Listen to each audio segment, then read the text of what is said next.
camera in the hallway recorded her, walking through the same door every single morning at 8:47 for almost 2 years. She brought food in cloth bags. She smiled at people she passed. She never complained about anything. When the old man died quietly in his bed, his legal papers said she would get everything. $2.5 million. The caregiver, who was not related to him, who was not even officially hired through an agency, was named as the person who would inherit his entire life savings. 2 days later, all of that money disappeared. The question nobody could answer was simple. If the will was real, if people signed it as witnesses, if all the paperwork was done the right way, then how did a fortune that size vanish before she ever saw $1 of it? And why does the family's lawyer keep talking about 7 minutes of camera footage that somehow got erased on the exact day the will was signed? Her name was Maya Chen. She was 34 years old. She came to the United States from Malaysia and had a nursing certificate.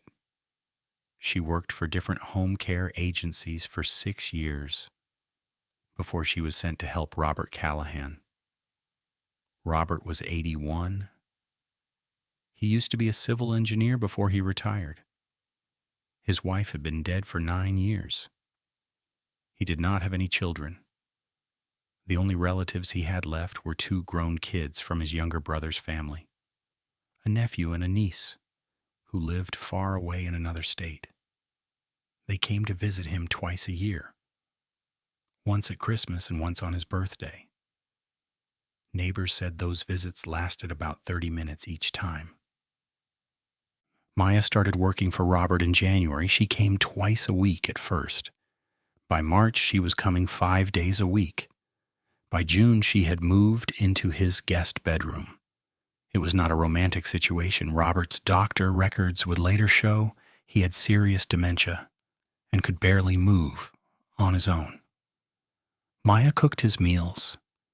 She made sure he took his medications on time. She read books to him out loud. She did not take days off. His nephew Derek Callahan told reporters later on that Maya had cut Robert off from the rest of the world. But the sign-in book at the front desk of the building showed that Derek only visited 4 times in those 2 years. The last time Derek came to see his uncle was 11 months before Robert died. Maya was there every single day. The camera footage proved that much without any doubt. On April 14th at 2 in the afternoon, a lawyer named Michael Hoffman pulled into the visitor parking lot. He was holding a leather folder. The man at the front desk knew who he was because Hoffman had been handling Robert's legal matters for 16 years. He went upstairs by himself. He stayed in the apartment for 1 hour and 11 minutes. When he came back down, he was not carrying the folder anymore. Nobody in the building reported anything strange. But there was a problem. There was no written record of who else was inside that apartment while the lawyer was there. Robert's regular medical assistant had the day off. Maya was definitely there. And so was someone else. That other person never signed their name in the visitor log. At 4:30 that same afternoon, the paperwork for the will says that 2 witnesses put their signatures on the document. Their names were Clara Voss, who lived in apartment 7B, and Samuel Ruiz, who worked the evening shift at the front desk. Clara said later that she was asked to watch Robert sign something. She remembered that he seemed aware of what was happening, but did not talk much. She did not read what the document said. She just signed her name and left. Samuel said he never signed anything that day. When investigators showed him the will, he agreed the signature looked like his handwriting, but he was not even working that day. His time card from work proved he did not clock in until 6 in the evening. So if Samuel was not there at 4:30, Then who signed his name on that paper?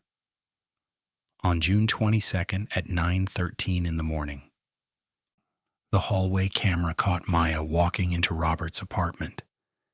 She was carrying a bag from the pharmacy and a container of soup.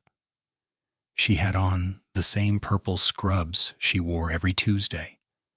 At 11:40 in the morning, she came back out. She was crying. She took the elevator downstairs and walked past the front desk without saying anything to anyone. Then she sat on the bench outside the building for 19 minutes. The outdoor camera recorded her looking at her phone.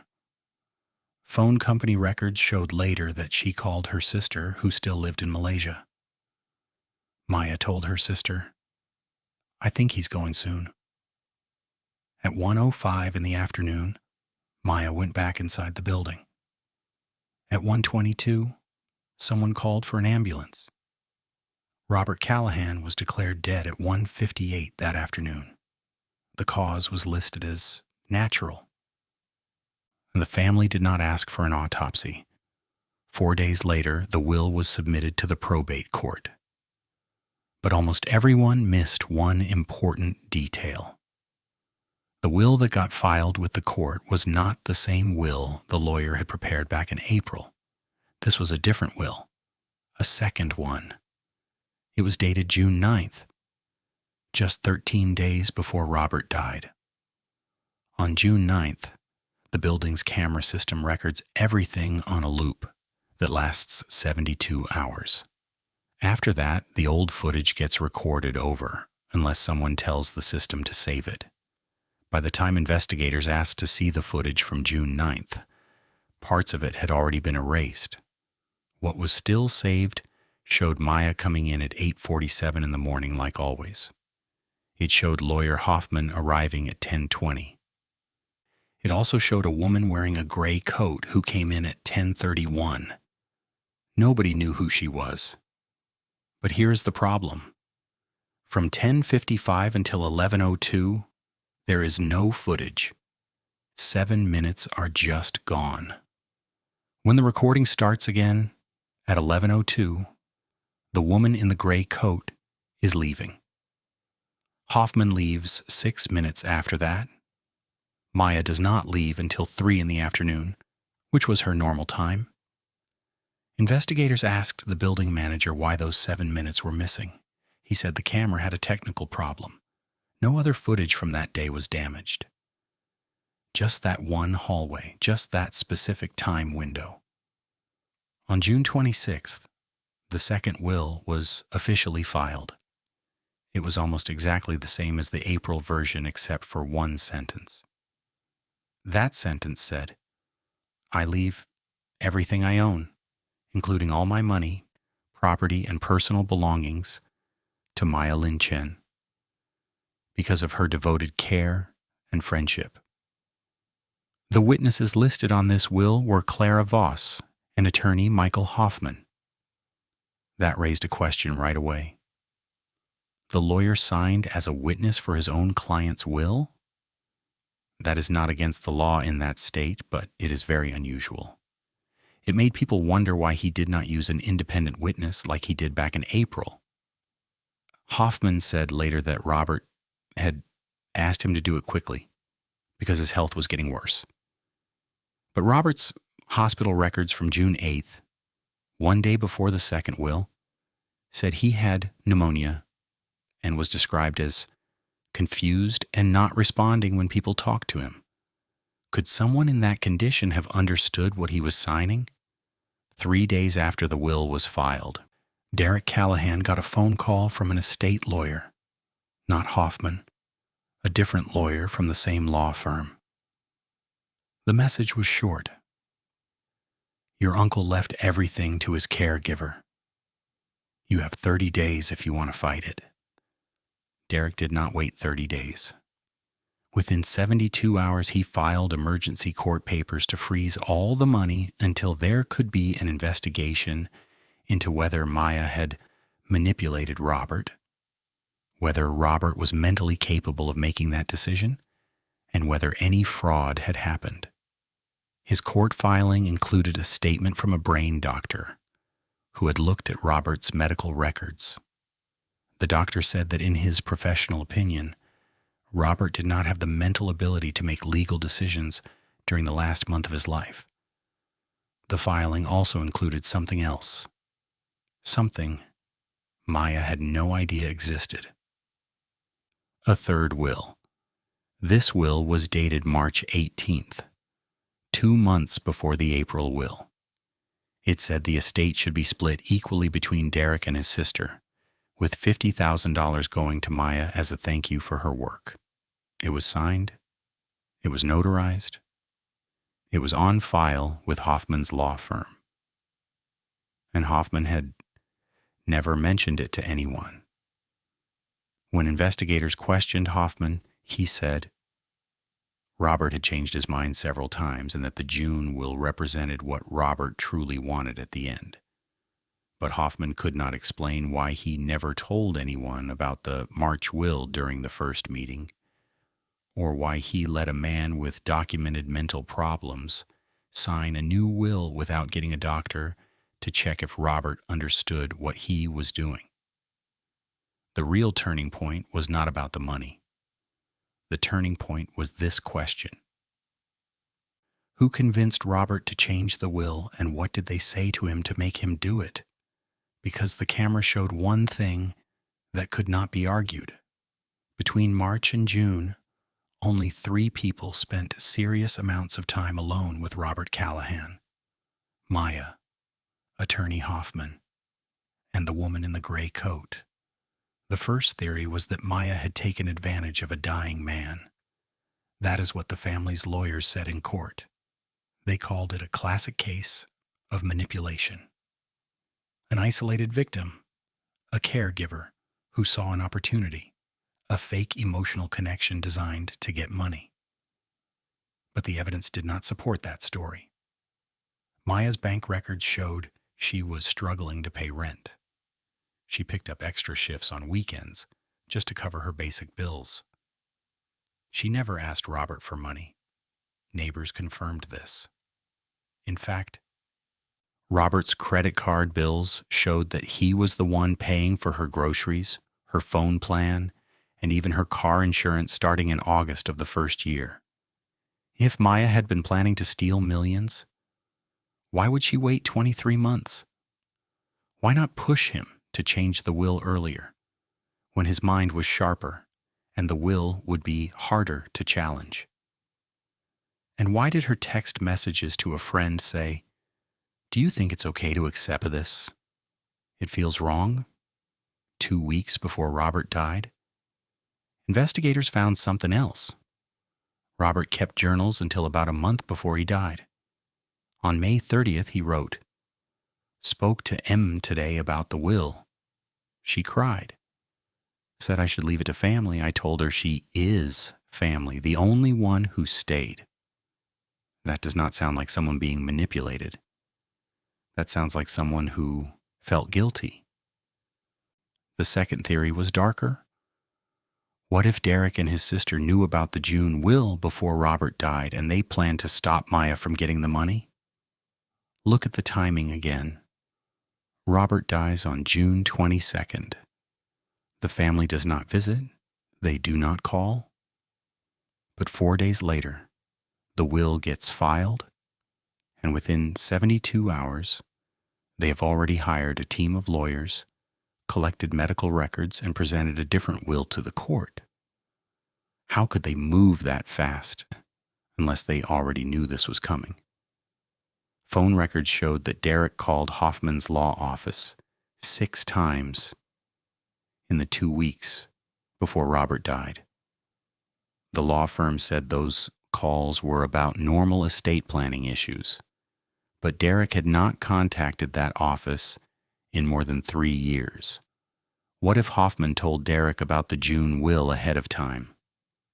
What if they made an agreement to split the estate, bury Maya under legal costs she could not afford, and force her to settle for nothing?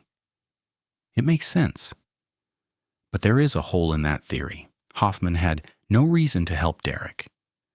His payment was the same no matter who inherited the money, unless someone paid him separately.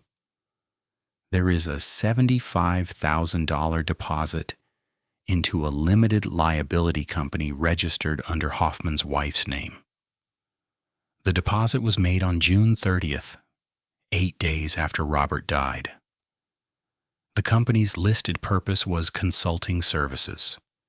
Investigators asked for records. The company was shut down 30 days later. The third theory involves the woman in the gray coat. Nobody knows who she is. She is not in Robert's phone contacts. She is not in the building's visitor records before June 9th. The doorman does not recognize her. Clara from apartment 7B says she never saw her. But the camera caught her coming into the building twice, once on June 9th during those 7 missing minutes, and once on June 17th, 5 days before Robert died. On June 17th, she stayed for 18 minutes. When she left, she was carrying a manila envelope. Investigators ran her face through recognition software. No matches. They asked everyone in the building if they remembered her. Nobody did. They checked Robert's phone records for any calls to unknown numbers that day. Nothing. She is a ghost. But here is what makes her important. The doorman's handwritten backup log, the paper version, shows that someone signed in as A. Hoffman on June 9th at 10:31 in the morning. Attorney Michael Hoffman had already arrived at 10:20. So who is A. Hoffman? Michael Hoffman's wife is named Diane. His daughter's name is Angela Hoffman. 29 years old. She works as a paralegal. She works at her father's law firm. When questioned, she said she had never been to Robert's building. But her subway card records, which were requested by the court during the case, showed she entered the station 4 blocks away from Robert's building at 10:02 in the morning on June 9th. She has not been charged with any crime, but investigators confirmed that she was put on leave from her job 3 months after Robert died. Nobody knows what was inside the envelope the woman carried out on June 17th.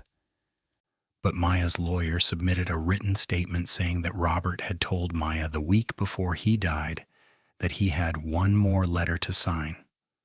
A letter. Not a will. A letter. What if the June will was not the final plan?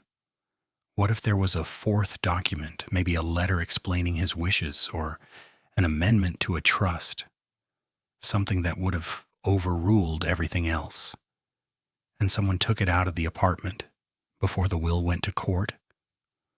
The family's legal team has never responded to this theory, and the envelope has never been found. The case never went to trial. 14 months after Robert died, both sides agreed to a settlement. The terms were kept confidential. But public court records show the estate, which was valued at $2.7 million after legal fees were paid, was divided.